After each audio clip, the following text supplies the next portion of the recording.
how are you handling this coronavirus situation? What are your thoughts? How are things in probably where I'm going to go? I'm going to show up at your front door this summer when things get real crazy.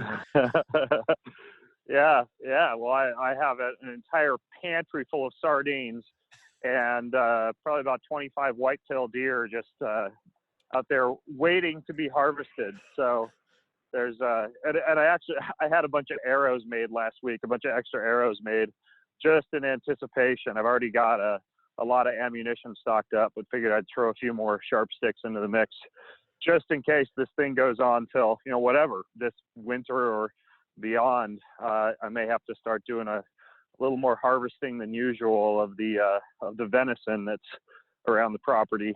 But yeah, I mean, it's we're just really seeing the blessings and the silver lining. Lots of time now available to us as a family to bond. A lot more time for meditation, for nature immersion. A lot more time for kind of not quite prepping activity, but more just learning how to do things like plan for the future as far as food preparation, as far as survival. I've made sure everything's really, really well hooked up with our solar inverters.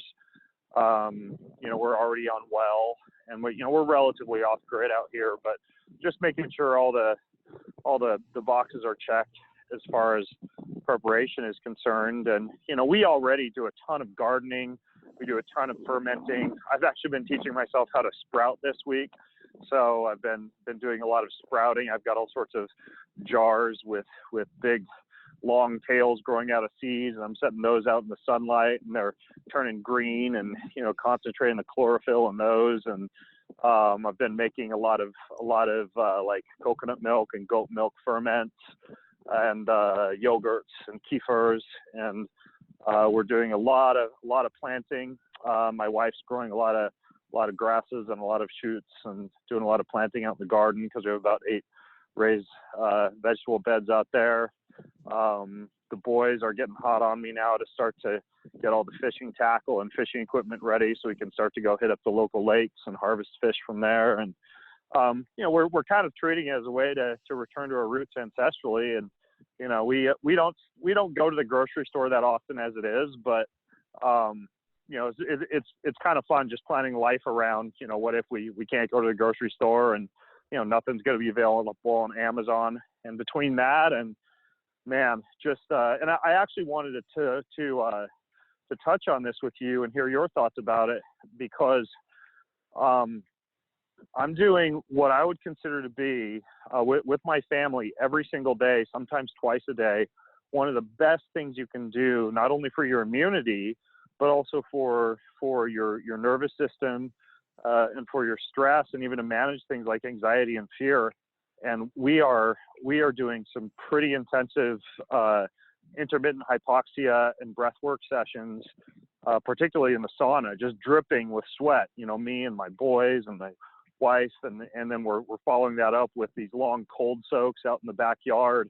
And so we're doing stuff like that twice a day. Well, I've already stepped back on a lot of my hard training just because the inflammatory response and the potential for a little bit more immune system susceptibility, same as we would see in like an Ironman triathlete or a marathon or finishing up an event. We know 9 out of 10 of folks who do that, including myself in the past when I've done it, get sick within a few days after. And that's just because of the massive amount of inflammation and immune system downregulation that occurs in response to hefty training. So I've replaced a lot of my, my hard training and my high intensity kettlebell stuff with long walks in the sunshine like I'm doing right now, a lot of breath work. So we're literally doing like 20 to 40 minute breath work sessions, and then doing those in the sauna, and doing a lot of cold as well. I'm not an immunologist, I'm not an infectious disease specialist, and so I think everybody's speaking to vitamin C and ozone and glycerinic acid and N-acetylcysteine and glutathione and all these things that may help in a situation like this. But man, breath work, heat, cold, and sunshine, you can't beat that stuff anyways, just for general health. But I think it's all the more important in this time.